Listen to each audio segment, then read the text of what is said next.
Assalamualaikum warahmatullahi wabarakatuh. Kembali lagi di channel Kisah Warganet. Tentunya masih dengan Wira yang akan menemani kalian beberapa menit ke depan. Di kesempatan kali ini, ada sebuah cerita yang berjudul Negeri yang Dihilangkan. Cerita yang ditulis oleh akun Facebook yang bernama Doni Permana.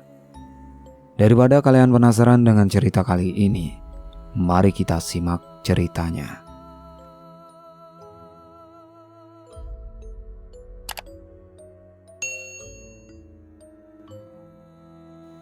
Korot adalah sesuatu yang membuat seseorang jarang bisa kembali. Entah itu dituntun seseorang ataupun berputar-putar di tempat sama. Begitupun dengan cerita kali ini. Pria parubaya yang sudah berkeluarga dan mempunyai anak hampir tak bisa kembali karena diajak untuk ikut mencari kayu bakar di hutan Gunung Gede. Hari Jumat di mana kejadian itu terjadi, untuk tahunnya kisaran tahun 90-an. Selepas selesai melaksanakan sholat Jumat, Ujang meminta izin istrinya untuk mencari kayu bakar ke hutan Gunung Gede. "Gak biasanya cari kayu bakar di hari Jumat, Pak?" tanya sang istri sambil menyiapkan bekal dan air minum. "Besok Bapak ada kerja bangunan di rumahnya Mang Iwan, jadi bakal gak sempat cari kayu bakar, Bu," jawab sang suami. "Ya udah, hati-hati aja ya Pak," ingat istri kepada suami. "Iya Bu, Bapak berangkat dulu," jawab suami sambil pergi keluar rumah setelah bekal dan peralatan untuk mencari kayu bakar siap.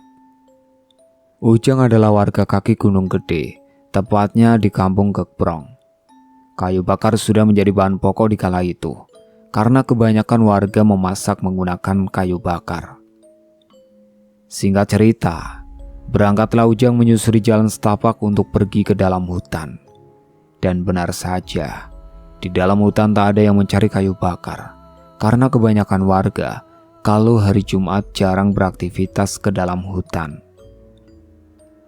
Tanpa banyak pikiran, Ujang langsung mengumpulkan kayu yang jatuh dari pohon. Satu persatu kayu ia kumpulkan. Tak ada yang aneh saat ia sedang mengumpulkan kayu, selain fokus memilih batang kayu yang bagus untuk digunakan memasak. "Jang," seseorang menepuk pundak Ujang dan membuat Ujang kaget karena tidak melihat kedatangannya. "Kamu, Rob, bikin kaget saja," jawab Ujang sedikit kesal. Ternyata yang menepuk pundak Ujang adalah tetangganya, yaitu Robi. "Di sini kayu bakarnya pada jelek untuk dipakai masak. Noh, di sebelah sana pada bagus. Ayo ikut aku," ucap Robi sambil melangkah pergi tak menghiraukan Ujang ikut atau tidak. Ujang seakan terhipnotis oleh ucapan tetangganya itu. Dia mengikutinya tanpa banyak pertanyaan. Robi terus melangkah dan lebih masuk ke dalam hutan tanpa berhenti. Dan anehnya, Ujang terus mengikuti dari belakang. Ujang pergi mencari kayu bakar kurang lebih jam 2 siang. Setelah berada di dalam hutan dan tengah asik mencari kayu bakar, terus bertemu dan diajak pergi ke hutan yang kayu bakarnya bagus. Ujang terus berjalan tanpa berhenti mengikuti tetangganya itu. Hari mulai gelap dan Ujang masih mengikutinya dari belakang. Hingga malam pun datang. Hutan Gunung Gede begitu gelap gulita, bahkan cahaya bulan pun tak masuk karena rimbunnya pepohonan. Tapi Ujang masih berjalan tanpa banyak pertanyaan. Hingga suatu ketika Ujang tersandung akar pohon yang melintang, membuatnya terjatuh dan tersadar. "Astagfirullahaladzim," Ujang beristighfar karena ia sekarang tersadar. "Saya di mana?" bisik Ujang dalam hati sambil meraba saku celananya untuk menyalakan pemetik api. Ujang langsung tersungkur jatuh dan berlari tunggang langgang saat pemetik api dinyalakan. Tepat di hadapannya berdiri sosok sangat menyeramkan, mata melotot dengan warna merah menyala. Taring di kedua sisi mulutnya dan lidah menjulur panjang keluar. Perut buncit, hampir seluruh badannya dipenuhi bulu. Sosok tersebut tertawa. Hahaha, mau kemana kamu? Ikut denganku. Entah arah barat, timur, utara, ataupun selatan, jalan lari yang ia pilih. Yang jelas dia terus berlari. Jatuh bangun tak terhitung jumlahnya, saking takutnya dia setelah melihat sosok tersebut. Dan yang membuat Ujang menambah kecepatan berlarinya adalah suara yang sangat menggema dan terus memanggilnya. Ditambah seperti pohon-pohon yang berjatuhan, seakan yang memanggilnya itu makhluk tinggi besar. Ya Allah, apa salahku hingga hal seperti ini terjadi padaku? Tolong selamatkan aku ingin pulang. Bisik Ujang dalam hati, meminta pertolongan dari Tuhan. Hingga akhirnya Ujang tergelincir dan tak sadarkan diri. Dia pingsan. Singkat cerita, perlahan Ujang membuka matanya. Hari sudah terang. Dia terbaring di atas ranjang. Akang sudah siuman. Ucapan merdu dari seorang perempuan cantik sambil mengobati luka di kakinya Ujang menggunakan tumbuhan yang ditumbuk. Aduh, rengek Ujang. Perih ya Kang. Akang sekarang udah selamat. Semalam ayah Nyai tolongin Akang yang sedang dikejar hantu. Jelas perempuan. Ucapan perempuan mengingatkan Ujang tentang kejadian semalam. Kamu sudah sadar? Ucap seorang pria tua yang masuk ke dalam kamar. Ujang pun berusaha duduk dan dibantu duduk. Kalau masih sakit, baring dulu aja Kang, ucap perempuan. Kok pakaian tuan rumah berbeda sama yang saya kenakan ya? Bangunan rumah juga klasik banget. Begitupun rumah yang di luar, seperti rumah zaman dulu. Bisik Ujang dalam hati. Saya di mana? Tanya Ujang. Sekarang kamu berada di negeri yang dihilangkan, yaitu wilayah kerajaan Pajajaran. Ujang terdiam mendengar jawaban dari tuan rumah kalau dia sedang berada di negeri yang dihilangkan. Terus, bagaimana caranya saya bisa pulang kalau saya masuk ke wilayah Pajajaran ini? Ujang bingung. Tempat di mana kamu tersadar saat dibawa makhluk astral adalah gerbangnya. Namun, jawab tuan rumah. Namun kenapa? Tanya Ujang. Mereka semua sedang mencarimu karena mereka tahu kalau sekarang kamu sedang berada di sini. Jawab tuan rumah. Tapi apa salahku sehingga hal seperti ini terjadi padaku? Aku hanya masyarakat kaki gunung biasa, dan jika pun aku salah karena mengambil kayu bakar, tolong maafkan aku. Air mata menetes dari mata Ujang karena tak menyangka dia masuk ke alam lain. Kamu tidak salah. Yang salah mereka karena membawamu karena keusilannya. Sekarang lebih baik sembuhkan lukamu. Di sini kamu aman. Setelah sembuh, kamu saya antarkan pulang. Jelas tuan rumah. Setelah tuan rumah berucap, semua luka bekas terjatuh saat berlari terasa sakit kembali. Luka memar di dengkul membuatnya tidak bisa berdiri dan berjalan. Sudah Kang, istirahatkan dulu, jangan memaksakan diri. Betul kata Bapak, Akang harus sembuh dulu baru bisa pulang. Kalau sekarang Akang pulang, terus ketemu makhluk semalam gimana? Anak perempuan tuan rumah ikut berbicara. Mendengar ucapan perempuan, Ujang menurut dan berbaring kembali. Kita tinggalkan sejenak Ujang yang tengah berada di negeri yang dihilangkan. Sekarang kita berpindah ke sudut pandang istri dan warga kampung. Jam menunjukkan jam 5 sore. Istri dan anak Ujang duduk menunggu kedatangannya di teras rumah.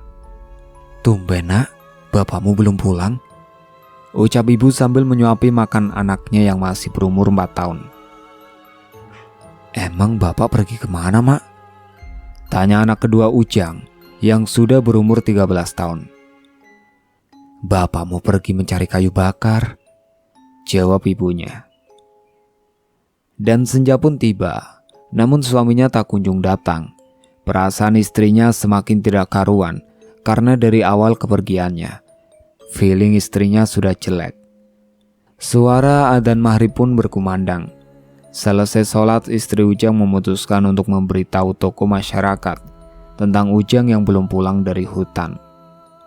Tokoh masyarakat pun memberikan tahu warga lainnya, dan setelah warga berkumpul, kemudian mereka semua pergi ke dalam hutan untuk mencarinya. Hampir semua warga kampung ikut mencari, tua muda, perempuan, maupun laki-laki. Anehnya, warga yang mencari selain membawa senter dan obor, tapi hampir semua warga mencari sambil membawa halu atau alat untuk menumbuk padi menjadi beras, nyiru, alat untuk napi, atau alat untuk memisahkan gabah dan beras, piring dan sendok sambil diketok seperti tukang bakso, sarung ataupun pakaian yang telah dibasahi. Pokoknya semua kegiatan di waktu pagi hari peralatannya mereka bawa ke dalam hutan. "Cepat kembalikan, itu bangsa saya!" teriak semua warga yang mencari Ujang ke dalam hutan. Kenapa pada bawa perabotan dapur ya? Dan juga kenapa mencari orang hilang kok seperti kegiatan ibu-ibu di pagi hari? Tanya pemuda kepada orang yang lebih tua. Konon kata sesepuh dulu, kalau mencari orang hilang harus seperti kegiatan di waktu fajar datang. Maka orang hilang tersebut, jikalau dibawa makhluk astral atas izin Tuhan, akan dikembalikan.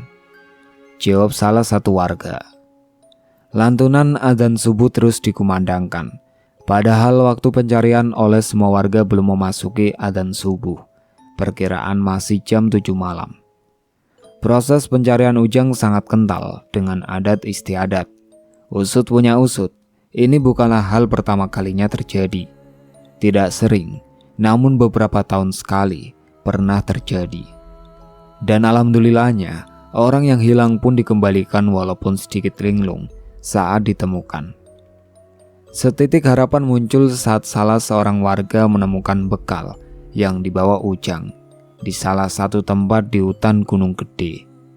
Membuat warga tambah semangat untuk mencari dan berharap Ujang segera ditemukan. Di cerita kali ini terjadi perbedaan waktu yang sangat jauh setiap detiknya. Entah bagaimana saya menjelaskannya.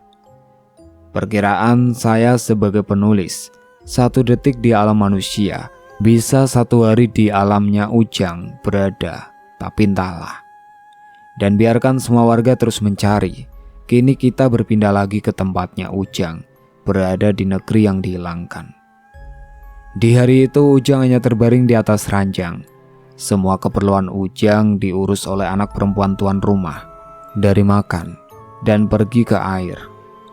Siang pun kini berganti malam. Sejuk dan ademnya suasana di siang hari berubah menjadi mencekam di kala malam datang.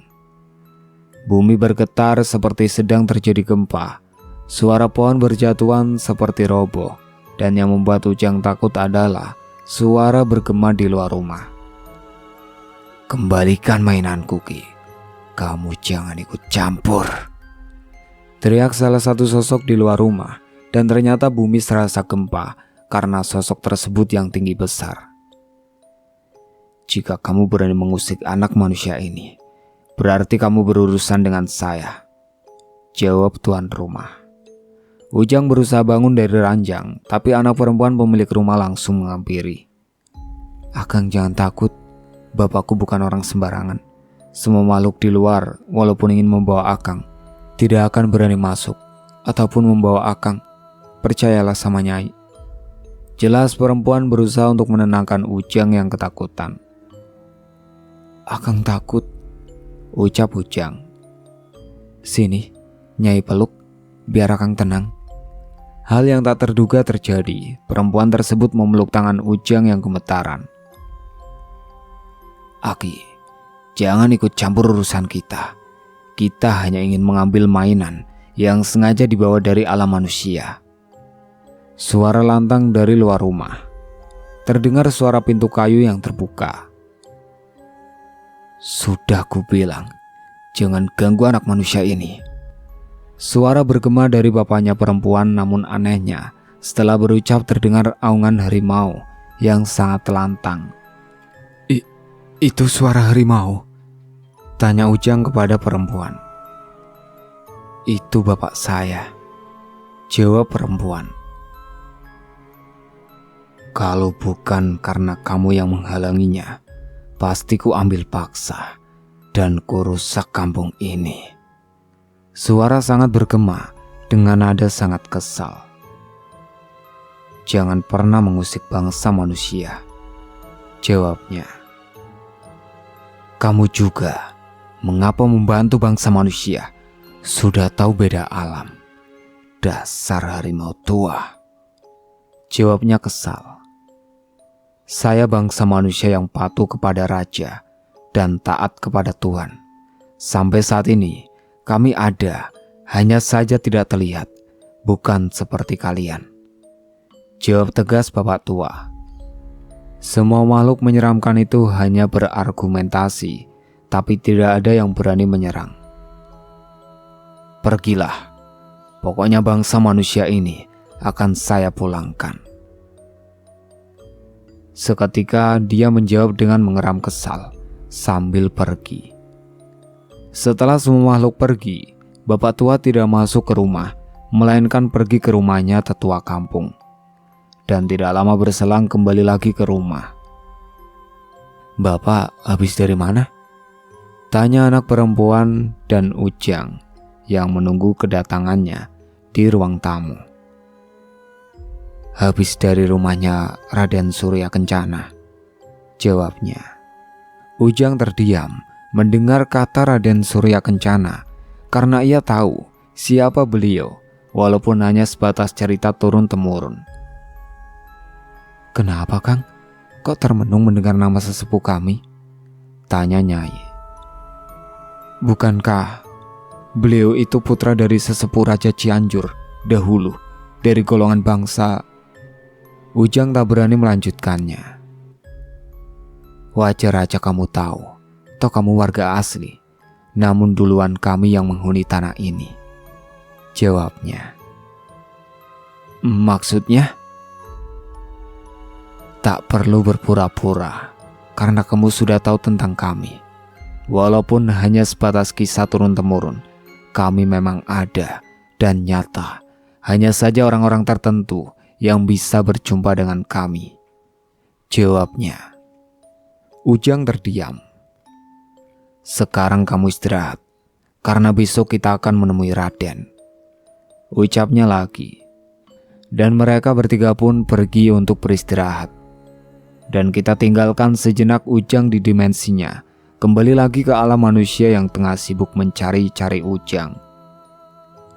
Gelapnya malam tak menghentikan langkah masyarakat untuk mencari warganya yang hilang, hingga tokoh masyarakat mengajak warga ke suatu tempat yang sakral, salah satu tempat petilasannya Eyang Haji Surya Kencana. Setelah tiba di sana, warga yang dipimpin tokoh masyarakat duduk berjajar rapi untuk memulai doa bersama, meminta kepada Allah agar Ujang dikembalikan lagi ke alam manusia. Ya Allah, kembalikan lagi Ujang dengan selamat. Jika ia tersesat, tunjukkan jalan padanya agar segera ditemukan. Dan jika ia dibawa oleh makhluk astral, tolong kembalikan lagi dia, ucap tokoh masyarakat setelah bermunajat kepada Allah dengan doa-doa. Amin, jawaban masyarakat agar Ujang bisa kembali dengan selamat. Tiba-tiba tercium wewangian yang sangat harum tercium oleh semua warga. Jangan takut, ada yang mau datang, jawab tokoh masyarakat. Semua masyarakat terdiam mendengar ucapannya tokoh masyarakat. Salah satu warga kami belum pulang kembali ke rumah setelah ia pamit kepada keluarga untuk mencari kayu bakar, ucapnya sendiri seakan tengah mengobrol dengan seseorang. Hah? Dibawa korot, ucapnya lagi. Tolong bantu kembalikan lagi dia, karena dia punya keluarga yang tengah menunggunya pulang. Seakan meminta dan berbicara namun entah dengan siapa. Terima kasih, Kita akan menunggunya, jawabnya lagi. Wangi harum yang sangat semerbak tiba-tiba hilang, dan tokoh masyarakat berucap kepada warga. Ujang dibawa Korot. Insya Allah, Eyang Haji mau bantu dan bawa kembali Ujang. Kita tunggu di sini, ucap tokoh masyarakat. Warga pun menuruti ucapannya untuk menunggu kedatangannya Ujang. Sedikit penjelasan tentang Raden Surya Kencana. Beliau adalah putra dari Dalem Cikundul, Raden Arya Wiratanu, salah satu pendiri kota Cianjur, yang menikah dengan putri dari kerajaan Jin saat sedang bertapakur di daerah Subang, dan mempunyai 2 anak yaitu Raden Surya Kencana dan Nyimas Sukaisi. Raden Surya Kencana ditempatkan di Gunung Gede, sedangkan adiknya Nyimas Sukaisi ditempatkan di Gunung Ciremai.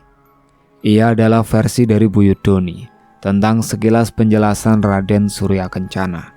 Mungkin di sini, jika ada yang lebih tahu sejarahnya, silakan ditambahkan kembali ke cerita. Suara ayam berkokok menandakan tidak lama lagi sang surya menyinari dunia, dan pagi pun tiba. Ujang bangun dari tidurnya lalu keluar kamar, yang ternyata pribuminya sudah bangun dan sedang mengobrol di teras rumah. Sudah bangun, Kang? Gimana lukanya?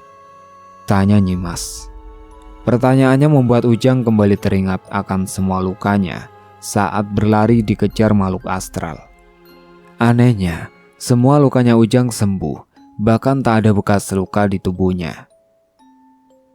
Semua lukanya menghilang, jawab Ujang sambil meraba bekas semua luka di tubuhnya.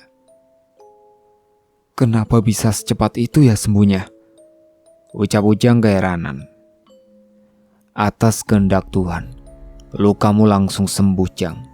Obat yang dibalurkan hanya sebatas usaha manusia, jawab tuan rumah. Iya, Kek.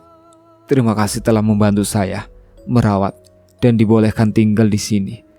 Coba kalau saya tidak ditolong, entah bagaimana nasib saya sekarang, ujar Ujang sambil duduk ikut bergabung di teras rumah. Hanya anggukan kepala dari kakek. Ini, Kang, dimakan dulu. Hitung-hitung pengganjal perut, soalnya nasi sama lauknya belum matang, ucap Nyimas sambil memberikan air teh hangat. Air teh hangat ditemani singkong bakar dan gula merah sambil menikmati keindahan alam pagi hari di depan rumah. Terima kasih banyak, jawab Ujang. Hanya singkong dan air kok, tak usah terlalu berlebihan.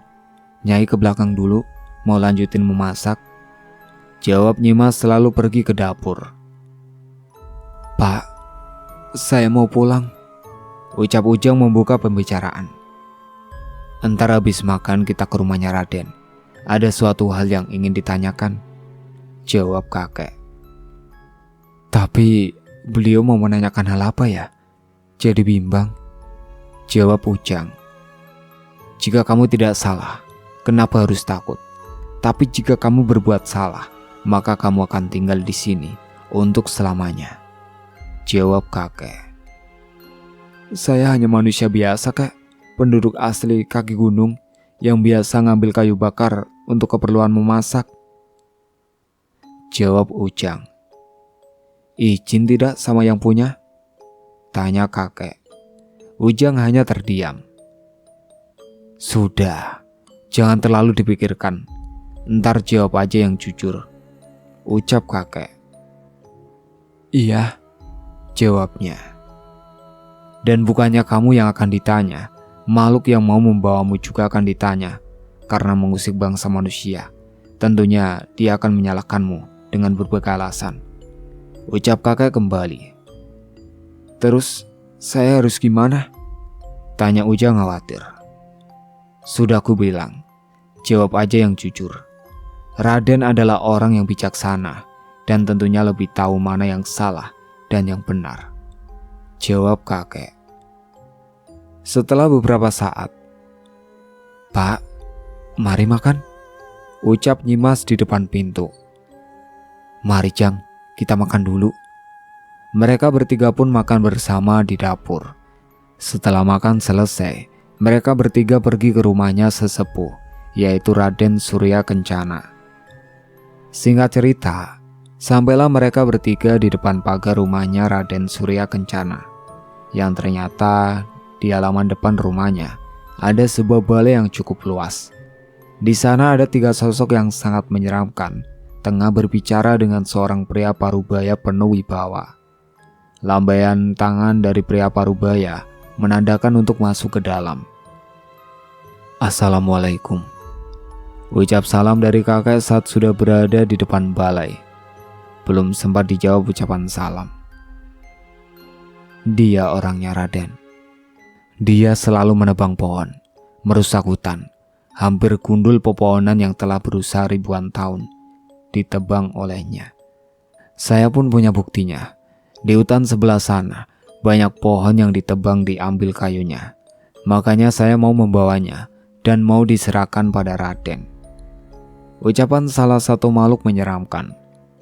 Ucapan makhluk menyeramkan membuat Ujang terdiam dan menyadari bahwa hutan bawah kaki gunung mulai gundul karena banyak yang mencuri kayunya. Meskipun bukan Ujang yang menebangnya. Karena penduduk sekitar menjaga keasrian hutan, hanya mengambil kayu bakar yang terjatuh rantingnya.